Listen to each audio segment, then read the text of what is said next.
how to fix WhatsApp calls problem. So if you have any problem with the voice calls or the video calls on WhatsApp, this video is gonna help you a lot. So first thing you wanna do, guys, is open the settings on your phone, open the apps manager, go to the apps, go to the WhatsApp app right here.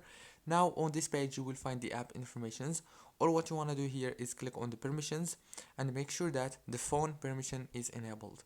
After you make sure that the phone permission is enabled, go back, click on the data usage, and then make sure to enable all the network access options like this, and then go back, click on the storage. This is the internal storage option.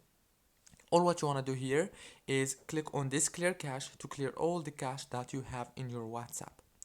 And last thing you want to do is go back and turn off the Wi-Fi on your phone and then enable it again.